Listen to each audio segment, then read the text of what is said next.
All right, it's 9 o'clock on this Wednesday, August 27th. Thanks so much for joining us. This is our continuing coverage of President Trump's D.C. takeover, the federal surge happening here in Washington, D.C. We are live on Fox Local. We are also streaming live on Fox 5 DC's YouTube page. Wherever you're watching, thank you for joining us. And make sure to weigh in. Let us know what you think. Join the comment section. You can message me, Fox 5 producer Chris. The last couple days, President Trump has dominated the headlines. He has been talking about the crime crackdown from the Oval Office. He has had several White House events, including that marathon cabinet meeting yesterday. Today, a much more quiet day from the commander-in-chief. But we did hear from the mayor. She gave a long situational update, and we're going to take you to that in just a moment. First, though, we are about halfway through what is supposed to be this 30-day takeover. We are in our third week, halfway through our third week. Like I said, today, D.C.'s mayor gave a major situational update, talked about the impact the federal surge has had. We also heard from D.C. Police Chief Pamela Smith. We also learned one of the ways that this federal takeover is actually expanding here in the nation's capital. We'll get to all of that in just a second. First, though, let's get to the latest numbers from Attorney General Pam Bondi. She posted on X earlier today, 84 arrests and 8 illegal firearms seized yesterday. Our mission continues to have a positive impact in Washington, D.C., night after night. And that leads us right into our first major development today. I mentioned D.C.'s mayor reporting a dramatic drop in crime since the federal surge began a little more than 2.5 weeks ago. She also revealed that she spoke to the president today. She did not get into specifics about what they talked about. However, she did express gratitude for the assistance in cleaning up the city and lowering those crime numbers, like I said, and we'll get into those numbers in just a second. Her team also talked about the president's efforts to clean up the city, the impact that that has had on the city's homeless population. We also heard about this, the president's announcement, the White House announcement today that the federal government plans to take control of Union Station. Now, in case you didn't know, the transit hub is federal property that has been leased out to various lenders over the past several years. Transit Secretary Sean Duffy says the station, though, has fallen into disrepair. The planned renovations will include improvements to elevators, lighting, the roof, and security. That was just one of the many things that the mayor talked about in her briefing. I'm going to let you hear her prepared remarks and then the Q&A with reporters. This is the mayor, the police chief, and other city leaders. Take a listen. And the federal surge has had a significant increase on crime in Washington, D.C. And we greatly appreciate the surge of officers that enhance what MPD has been able to do in this city. The most significant thing that we are highlighting today is the area of crime that was most troubling for us in 2023. Now, we have driven it down over the last years, but I'm going to get my glasses so I can make sure I can see it correctly. But for carjackings, the difference between this period, this 20-day period of this federal surge and last year represents a 87% reduction in carjackings in Washington, D.C. We know that when carjackings go down, when the use of gun goes down, when homicide or robbery go down, neighborhoods feel safer and are safer. So this surge has been important to us for that reason. I want to say that I have been personally engaged with Attorney General Bondi and the President's Chief of Staff, Susie Wiles, and I spoke with the President this afternoon. And I was reminded of our first meeting after his re-election where we discussed shared priorities for the district. There, I was reminded that the president's interest in cities predates his time in office, and his knowledge of D.C. had significantly increased from the first time he was in the White House. And so we knew that the priorities around safety and investment in infrastructure would be on the president's mind. Now, since this surge has begun, it has been my charge to my team, especially the chief, to make sure that while we have federal resources, that we are strategically using them to enhance MPD's efforts and to make sure that we are getting the best outcomes for DC residents. While at the same time making sure that we're living up to our commitments to DC residents and protecting local control and our autonomy. So we'll say a little bit more about what has worked and what we think needs to change. But before we do that, we're going to say a little bit more about the beautification efforts in DC. So let me first say how proud we are of our city and how beautiful and green our city is. When people visit our city, they comment on how green it is, how wide the avenues are, how many trees we have, how great our parks are.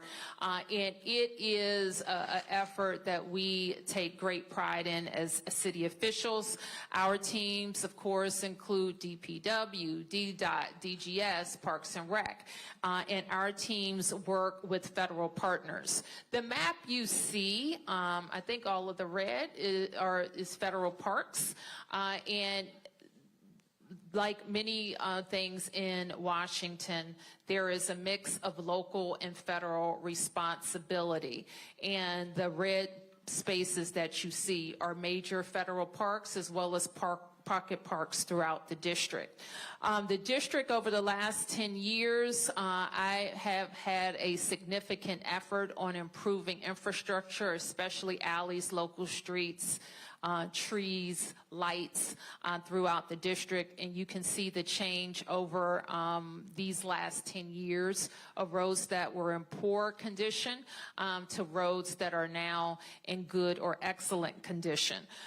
We will, though I don't know much of the details, we will be supportive of the president's $2 billion request to improve infrastructure, especially federal infrastructure in the district.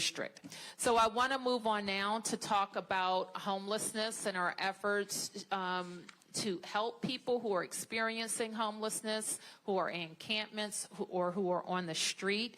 I wanted to share a little data about our experience over the last couple of years. We do a point-in-time count every year.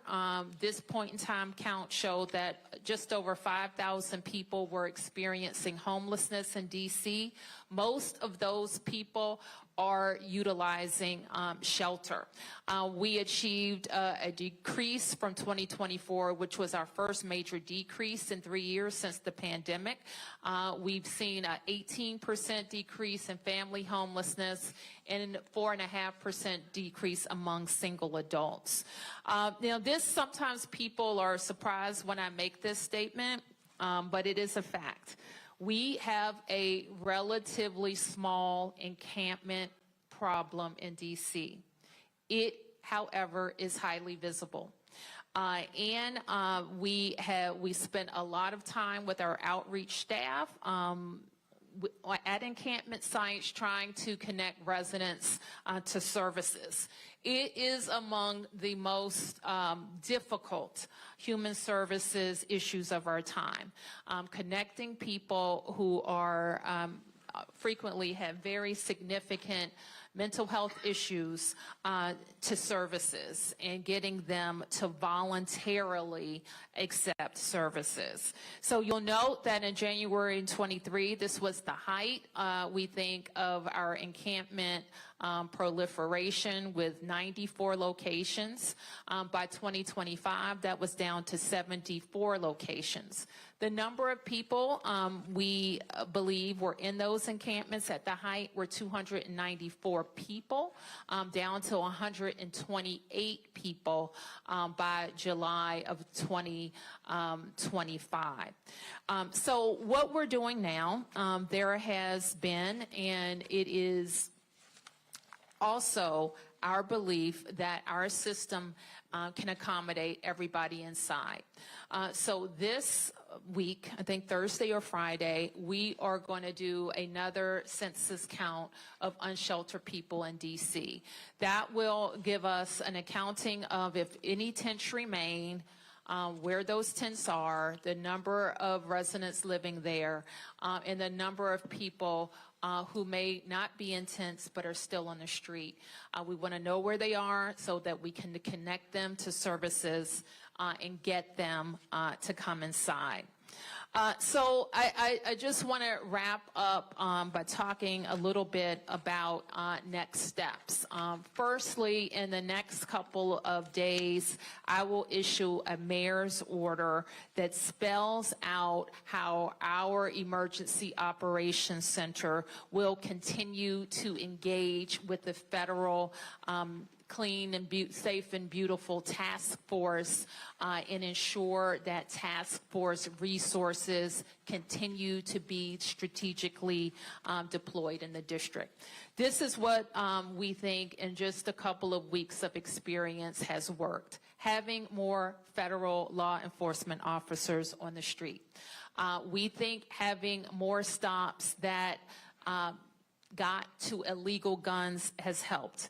We think that there's more accountability in the system, or at least perceived accountability in the system, that is driving down illegal behavior. We know that we have had fewer gun crimes, fewer homicides, and we have experienced an extreme reduction in carjackings. What we know is not working is a break in trust between police and community, especially with new federal partners in our community. We know having masked ICE agents in the community has not worked, and National Guards from other states has not been an efficient use of those resources. What's still needed is, in the city, we are going to continue to need more police. We continue to need more prosecutors, more judges, more effective prevention programs, and we need to ensure local control. We also know what has helped us in the last 2 years drive down crime numbers. We looked at the ecosystem similar to the changes we saw in the police numbers. And we advanced legislation, the council advanced legislation, but we know there's more to do. We will continue to work with the DC Council and the Attorney General on legislative changes that will promote more accountability. We will approve the police contract to retain our force strength and look for other ways that will help us recruit and retain high-quality officers. We will offer a hiring and retention bonus to help us shore up our path to 500 new officers. And we, of course, are focused on ensuring accountability throughout our system. There are other non-law enforcement things that we will continue to focus on to promote safety, including unifying our violence intervention programs, increasing the capacity of our homeless services programs, making sure we're providing more mental health services to youth and adults, and delivering a new residential youth treatment center. Now, while this isn't a work stream of the federal task force, we include it in all of our discussions, and that's how we recharge the district's economy. You have covered a lot the problem with the CR that caused us, the most recent CR that caused us to have to cut $1 billion from our budget, which in fact impacts our ability to quickly pay raises for firefighters and police officers. We are also very focused and working with the feds on stabilizing the federal workforce, accelerating land transfers where it makes sense, modernizing federal leasing, and other specific DC incentives that will promote our economic growth and recovery from many of the changes in our federal landscape. So that is a quick update, quick-ish update on where we've been in the last 2 weeks and where things stand.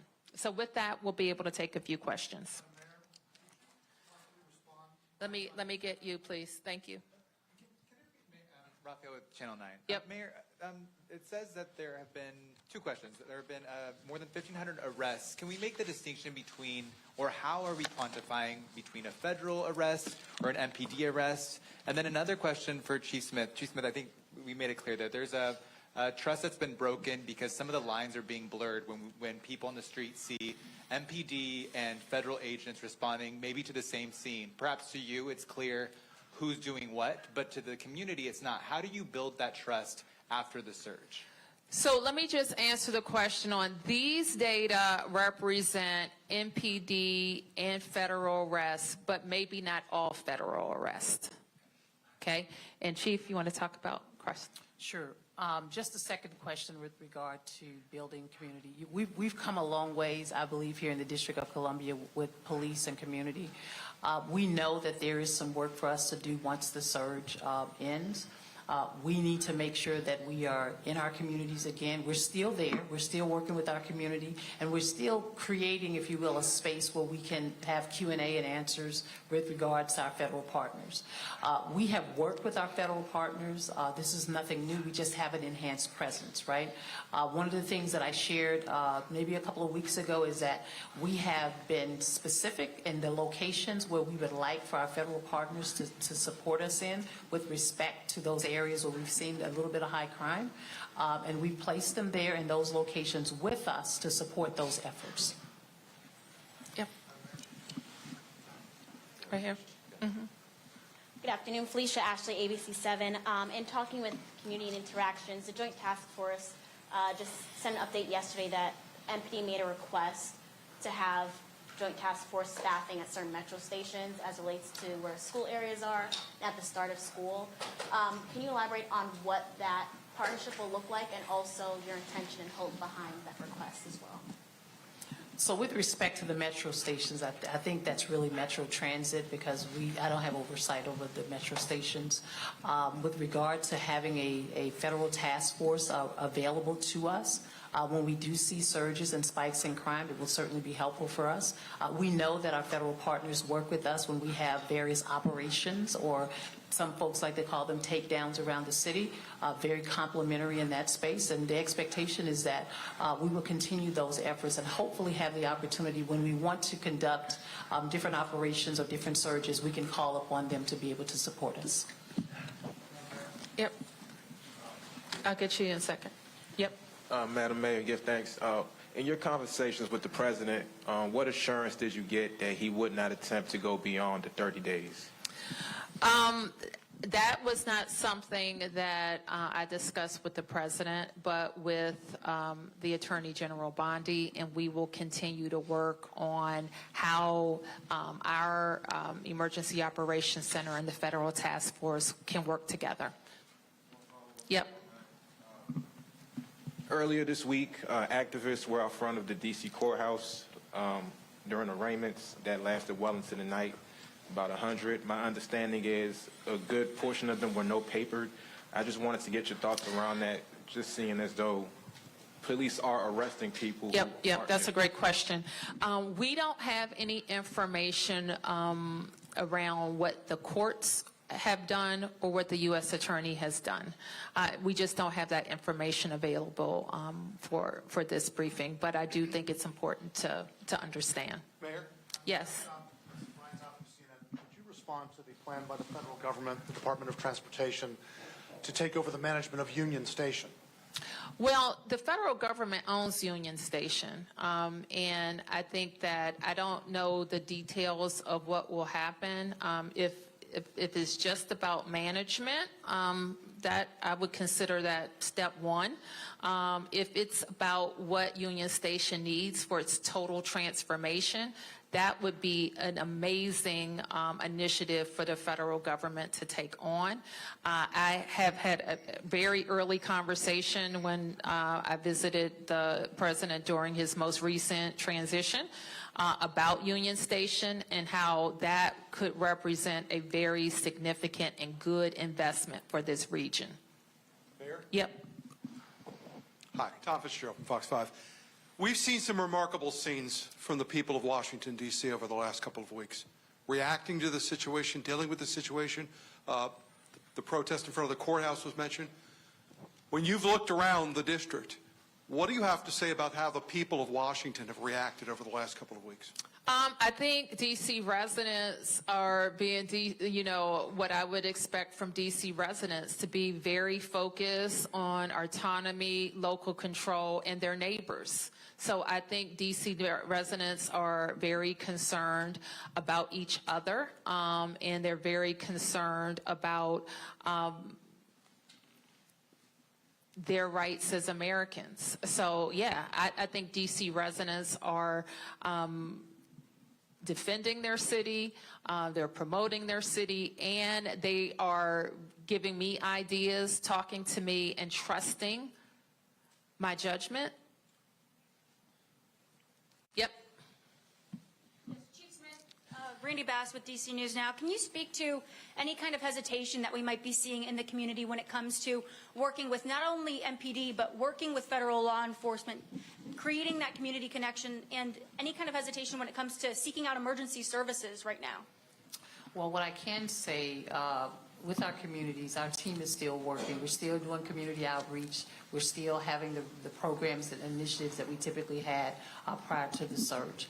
I mean, clearly there is some hesitation, obviously, with some of our community members, which is very important to me that my team, myself, that we are educating our communities on the relationships that we have with our federal partners. Again, I'll emphasize that the relationships are not new, right? It's just an enhanced presence. And what we want to do is to make sure that we're educating our community members on how to engage with law enforcement when they come in contact with law enforcement for any reason. And we still want our community to reach out to us, right? Because like I said, MPD, the Metropolitan Police Department members are here. They're doing a fantastic job every single day in the community, and we want our communities to continue to have that trust with us when it comes to different type of activities that's going on that we need to know about.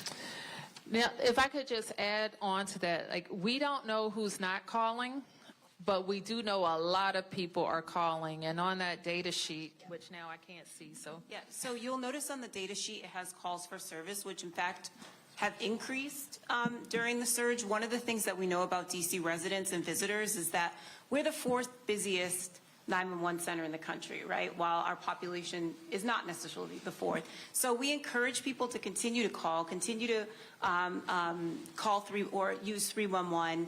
And that MPD continues to be our primary, this is our local police department that responds to calls for service. And so for those who feel hesitancy, although you can see a lot of people don't, those calls are quite high, that we'll continue to work with with MPD outreach, but all of our ANCs, our MOCRs, and everybody, for those who feel hesitancy, to continue to encourage engagement, because we do want people to continue to call when they need help.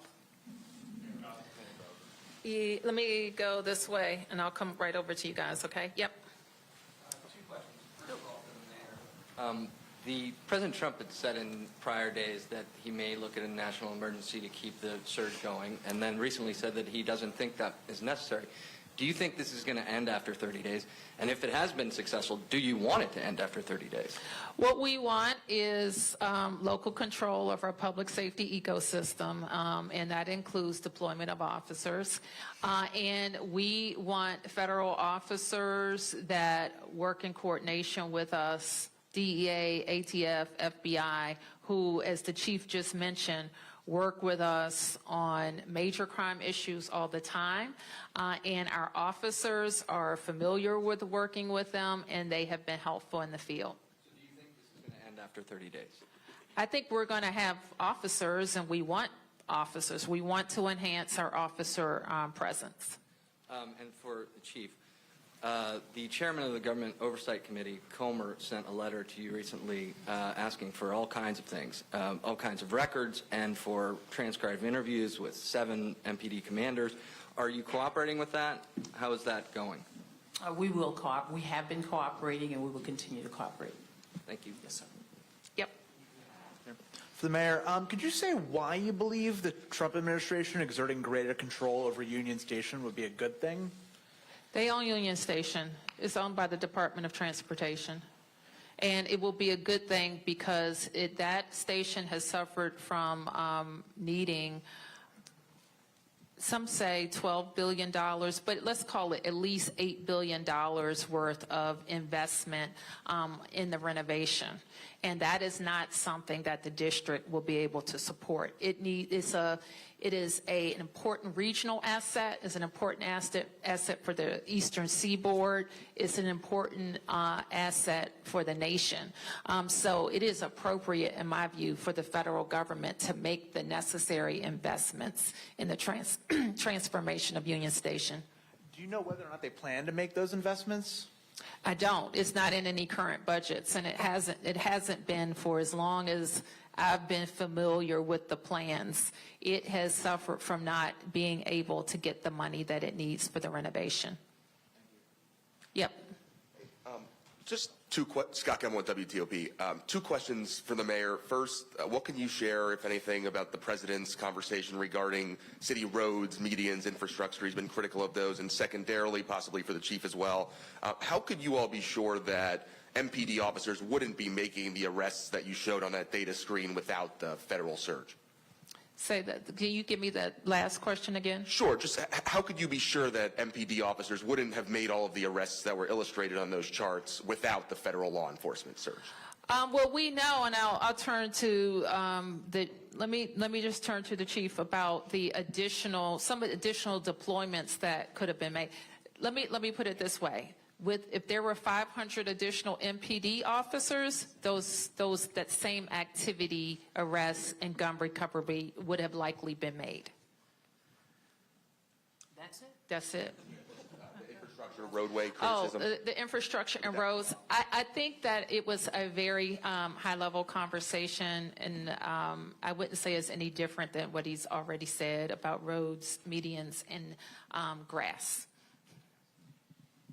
Yes. Thank you, Mayor Bowser. Joe Khalil with News Nation. You've said you agree with the $2 billion investment that President Trump is asking Congress for D.C. He has said he expects those projects could take anywhere from 6 months to a year. So do you expect that timeline is accurate? And if it is, do you expect there will be some kind of federal presence here in some form for a full year doing that? I have no idea what the projects are, other than what I've heard or the timeline. Our experience with those type of projects is they take long, but I couldn't comment on that because I don't think there's been a listing of projects. And you've acknowledged here that some of the crime has come down significantly in the federal takeover here. There are surge in the surge. Federal surge. Excuse me. There are several other cities President Trump has floated also for potential National Guard presence. A lot of those cities' leaders have pushed back on that. Would you recommend that they accept the Guard or federal resources as has happened here? Let me just say this. We're unique. I'm the mayor of Washington, D.C. My comments relate to Washington, D.C. And we are unique in that we're always going to have a different relationship with the federal government. because we are the seat of the nation's capital. And so that's different. So I wouldn't comment or extrapolate to any other place. This is what we are dealing with. And what was that your whole question? Okay. Yeah. This is Campbell Robertson with the New York Times. Chief Smith, and y'all kind of answered this a few minute ago, that the operations that are unfolding are very much what y'all would be doing if there were 500 MPD officers. But given, you hear a lot of folks in some of these neighborhoods who feel, a lot of stops and searches, what's in your pocket, all this kind of stuff, and these are strangers, they don't recognize them, they're not local police. Your initial concerns about trust, do you feel that the way these operations are being done are exactly what MPD has been advising the federal partners to do, or do you concern that it's a little bit too aggressive, and do you have worries of what effect it might have on communal trust going forward? And I think anytime you have an influx of anything, there is some concern, and especially in this case where we've built relationships with our community and now we have additional law enforcement officers present, which is why it's really key and important for me to make sure we have the Metropolitan Police Department officers aligned with our federal partners. Some of the things that you're seeing is some of the ask and requests from community. Community wanted to see more traffic stops. They would like to see more police officers present in various communities. And so what we've done has been very strategic and thoughtful about taking into account some of the requests and also making sure that in areas, I'll just use for an example like the traffic safety compliance checkpoints, right? I've heard since I've been here over and over again that officers are not conducting traffic stops. And so we initiated the traffic safety compliance checkpoint in order to ensure that we can educate folks about traffic and traffic safety. Number one, opportunities for us to ensure that we are getting guns off of our street if guns are present. And then number two, making sure that our operators are operating the way they should based on vehicle traffic laws. And so I don't think we're doing anything any different in that space, with the exception of the fact that we have an additional surge, if you will, of police officers, and we'll continue to do that.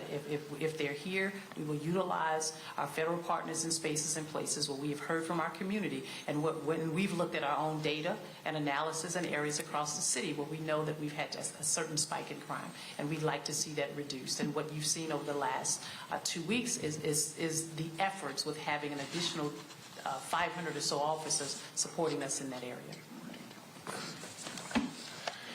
If I could just, I want to maybe go in a bit more detail, and I'm wondering from the slide if we can pull up the data chart again, because I do want to highlight, it's a complicated slide, so I want to make sure, since you all have a copy, it's read well. So when we look at, in any circumstance, has there been a change in crime reported? We can slice it and compare it different ways. So the one you see in yellow is the most traditional way that we and other people compare crime now to when we ask ourselves, how are we doing? Which is we compare how crime is now to the same period of time in the prior year. The reason for that is that crime can be seasonal, so we want to have a consistent basis for comparison. In the yellow, you see the most traditional comparison that we have, which is over the period of time in which we've had a federal surge this year, what did it look like last year? And so you see fairly precipitous declines, particularly in robbery, carjacking, and overall violent crime. If you were to go to MPD's website and look at crime cards and look at violent crimes with a gun, it'll more or less mirror the robbery, about a 60% reduction in crimes involving a gun when we look at the period of time now to the past time. But then, because of the scrutiny, said, well, what else? How else do we look at it? So if you look at to the right of the slide, you see, well, let's compare within this year. Look at the 20 days since the federal surge compared to the 20 days prior. And the way to read those numbers is not based on last year, but recognizing we already had good momentum coming into the federal surge, and it made it better. And so on the far right, and I'll just sort of look at the violent crime, the very far right was sort of the year-to-date prior to the date of the surge. It was down about 26%. And as a result of the drops we've seen during the surge, you see it tick upwards. And the most significant manifestation of this we really see in carjackings, which, as the mayor said, is a crime that strikes fear in many people because you can be targeted quite randomly. And that's where we've seen the largest impact of nearly a 90% change when we look at what's happened during the past 20 days and what looked at this in the past year. So that's for the totality of that slide. Okay, who hasn't? Mark? Thanks. Mayor Bowser, I'm wondering if you could put some meat on the bones of your conversation with the president, particularly what you told him about, I mean, did you thank him as you did here? I mean, basically, this has been pretty pro-surge press conference briefing. This is pretty pro, we have seen reductions in Right. crime. And this comes just after President Trump said, Mayor Bowser better get her act straight or she won't be mayor for long. So I'm wondering if this is in response to that, what you said to the president, what he said to you, did you push back at all? Because while, yes, the numbers are down, when we look at what's happening in the streets, there are a lot of neighbors who are really upset and not happy about seeing masked federal agents. You didn't say anything about the detentions of ICE, what's happening with those people, if you're doing any tracking, if you're doing any. So I'm just wondering about that conversation, and if you gave any pushback to the president about the intrusion on home rule, and and what he told you as to what to expect in the future. Mark, let me say we had a what I would call a courtesy meeting with the president. I had following a substantive meeting with the Attorney General, who is his designee on this issue, along with the Chief of Staff. And I'm not going to talk about the details of that conversation. You have seen what I have laid out in terms of our concerns, and you have seen what I have laid out in terms of the benefits. And that is the huge number of federal law enforcement, not National Guard, federal law enforcement, that have enhanced NPD's deployment capacity.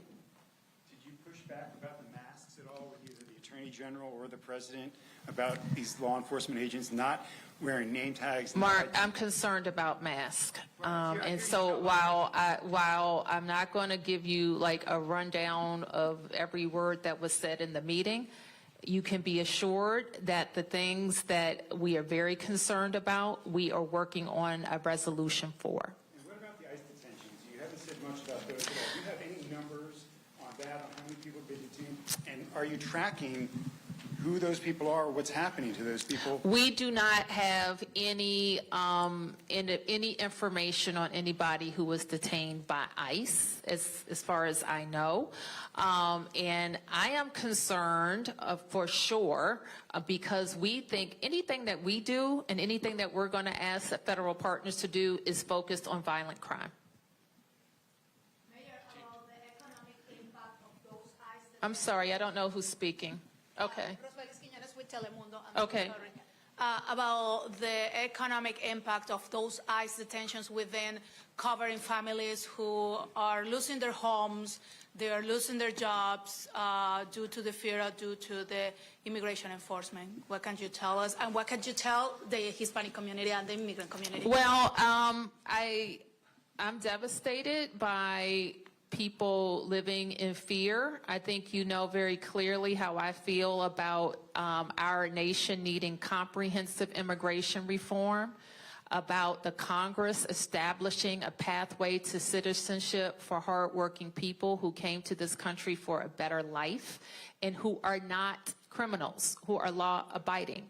And I think when that question is finally answered, that's the only way to deal with this fear, or to deal with these agencies going after law-abiding people. Yep.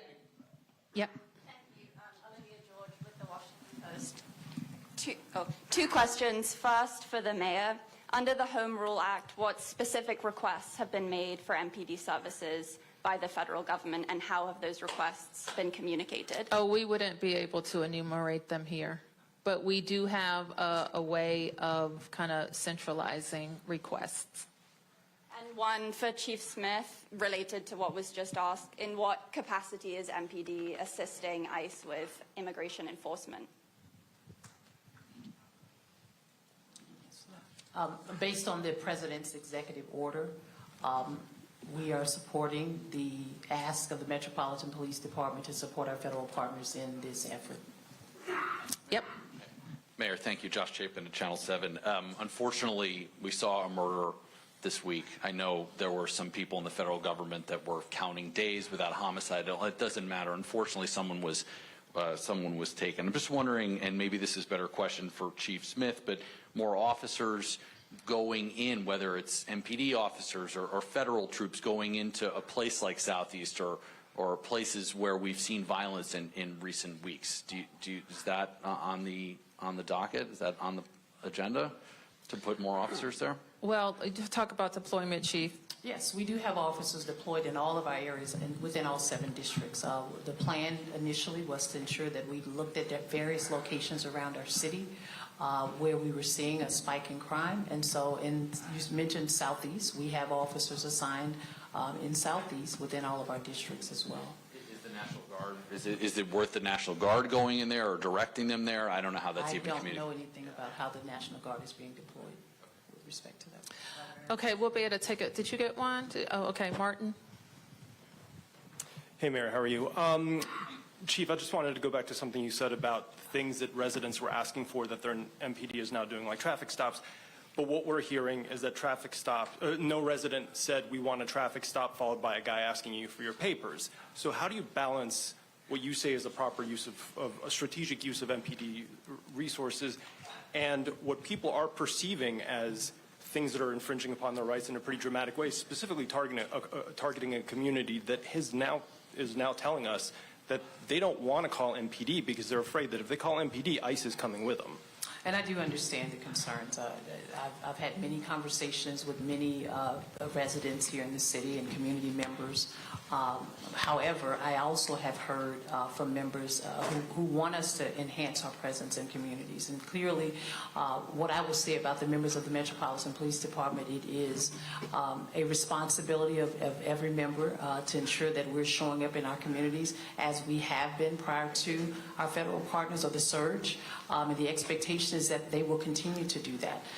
My oversight is over the members of the Metropolitan Police Department, and we do have great relationships with our federal partners, and it is my hope that if there are any concerns that members and community have with respect to, I won't say over-aggressive or any violations, that there's a space and a place for them to report that.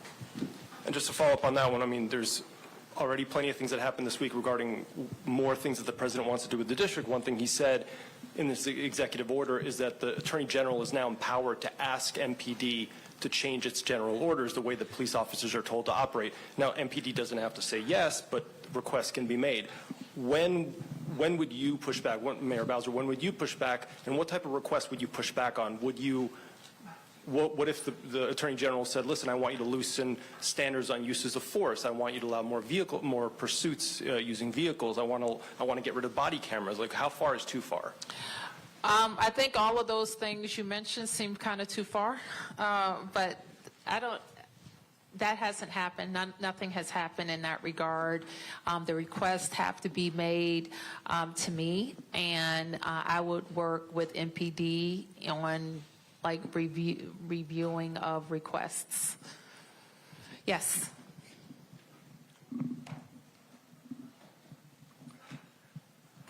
Mayor Bowser, this morning there was kind of a volatile situation in Mount Pleasant with federal officers accompanied by MPD conducting an operation and being surrounded by, according to witnesses and people we had on the scene, enraged, screaming residents right in their faces with, according to what we saw, MPD officers trying to explain things and keep the situation calm. But it was a very volatile situation. How concerned are you about an escalation in this, as you've spoken about the breach of trust and the tensions rising? Well, I feel strongly that DC residents know their rights and know how to engage in a way that is lawful. Yes.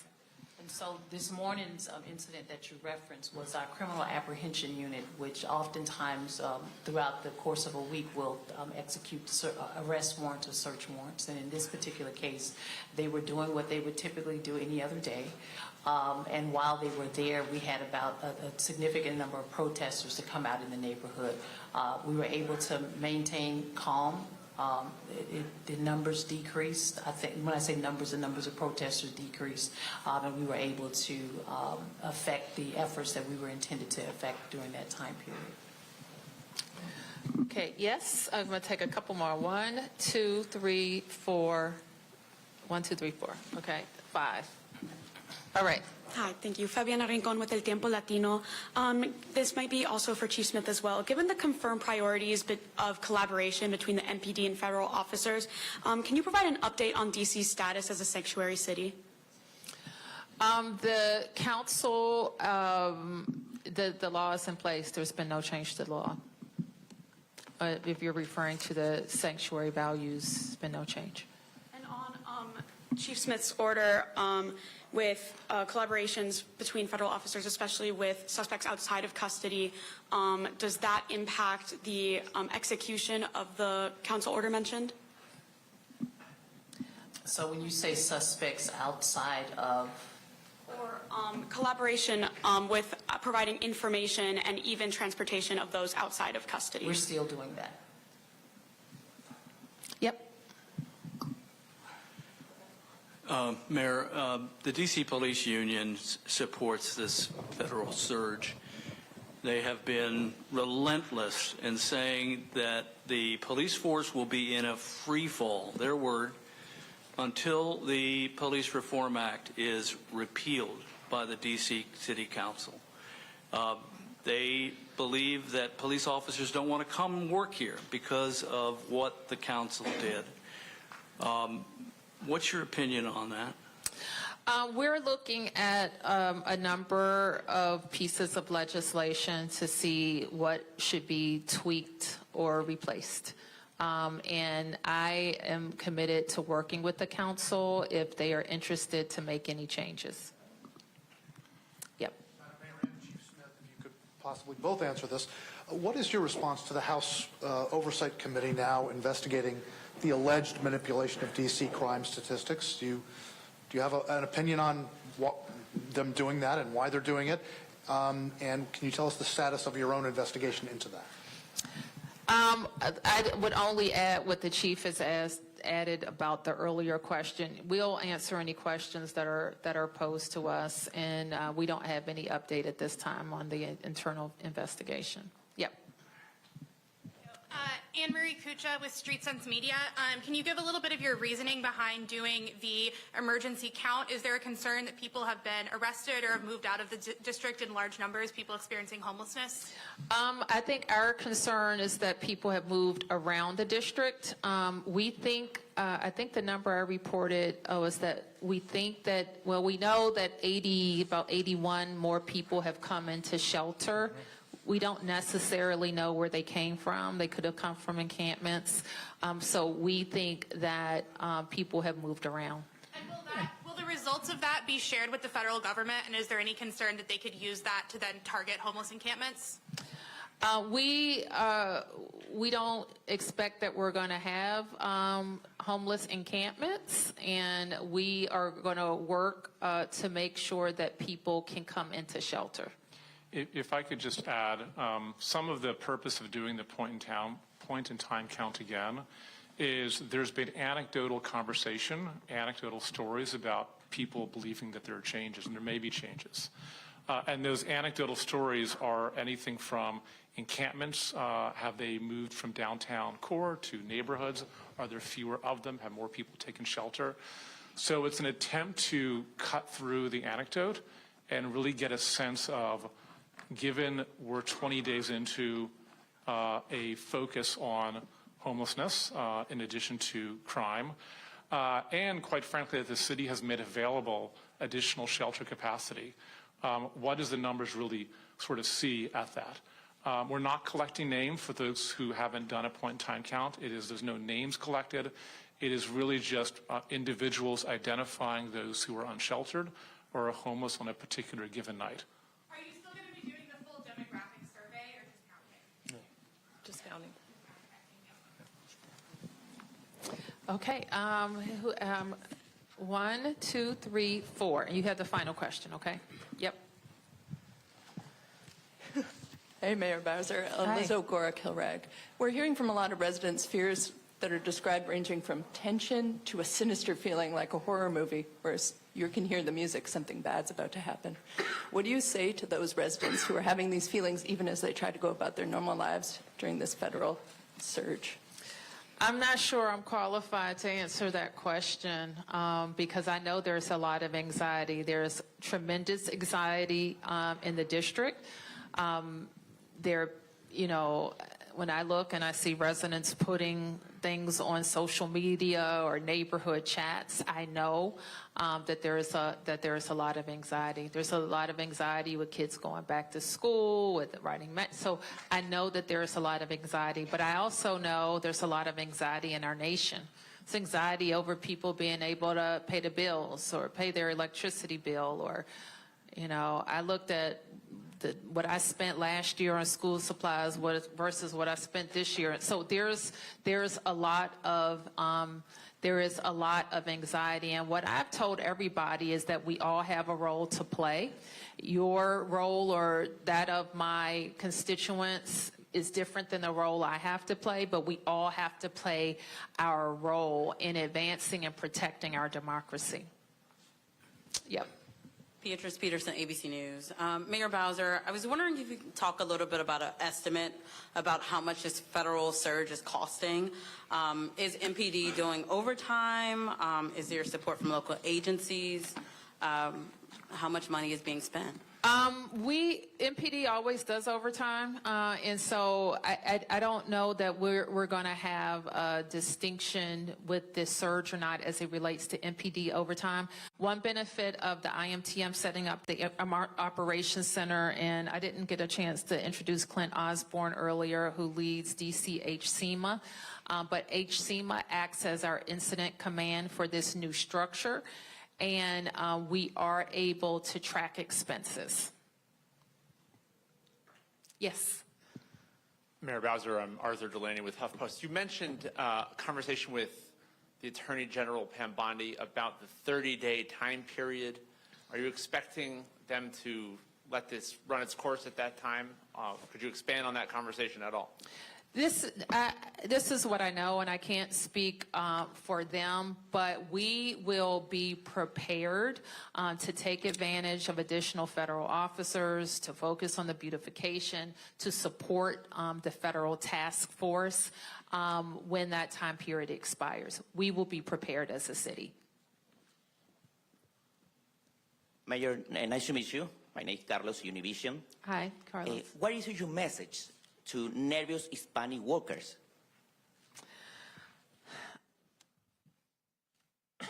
Earlier, I said, Carlos, that the answer is to have an immigration system that works and that is responsive to people who want to live in the best nation on earth, raise their families, and have a better way of life. And we know in Washington, D.C., so many people have immigrated here and legally immigrated here who have TPS protection. And whether you have documents or you're undocumented, you are like almost, you feel like you're being caught up in a dragnet. And that is horrible. And to the extent that there is enforcement in this town that does not have, let me just say, we should be focused, all these additional federal resources, on violence. And that is what my hope will continue to be. And I would just express to them as a neighbor how very sorry I am that they're living in this terror. So that was Mayor Muriel Bowser's situational update along with other members of her team. Celebrating the success, crime down across the board, you heard them talk about, but lamenting the lack of trust that this federal surge has created between the police end this community. You just heard her talking about the immigration enforcement. She said that she was devastated that anyone in the city is living in fear about that. You also heard them talk about what happens to people after they've been arrested. Remember, more than 1,100 people have been arrested since this federal surge began, the impact that it's having on the courts. You also heard them talk about the enhancing their police force. They want 500 more officers even when this federal surge ends. Talked about the House oversight investigation into accusations that the MPD manipulated its crime data. They said, the police chief said that the MPD is cooperating with that. You heard the mayor asked about whether she would recommend other cities that the president has, for lack of a better phrase, offered National Guard assistance to, whether they would take it. She said she wouldn't comment. And we also heard her talk about the federal takeover of Union Station. It is federal property. She said it's an amazing initiative and would be a good investment. So that was some of the highlights of that situational update earlier today. Meanwhile, some other updates for you tonight. We also learned an update on the so-called viral sandwich thrower. We learned today that the man who threw that sandwich at a federal agent in the district last month will be charged with a misdemeanor. Prosecutors wanted to charge Sean Charles Dunn with a felony assault and resisting or impeding a federal officer, but a grand jury apparently would not indict him. Remember, Dunn is a former Justice Department employee. The video of the incident, which you're looking at right now, went viral on social media.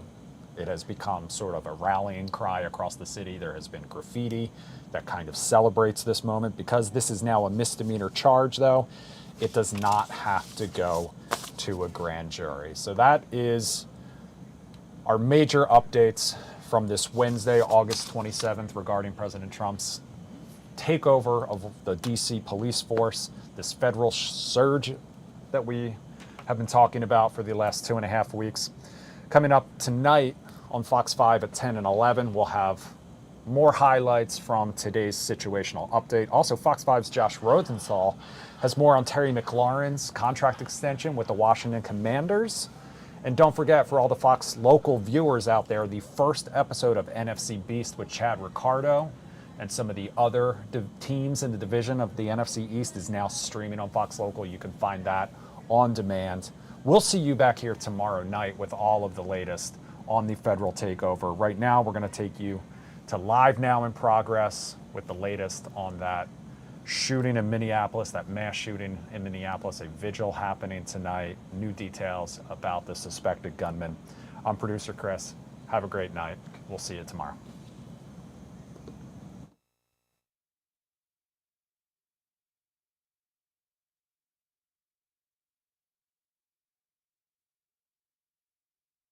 Exhibit certain patterns or traits, or you make a spontaneous statement that I'm going to hurt someone, that doctor or health official is mandated to report that, right? But what if the health official doesn't really have enough, but this person's on the radar? They can't report that to law enforcement based on the HIPAA statute. So I really and truly think Congress needs to look at this and make an exception for our law enforcement community, especially if we have a certified doctor saying,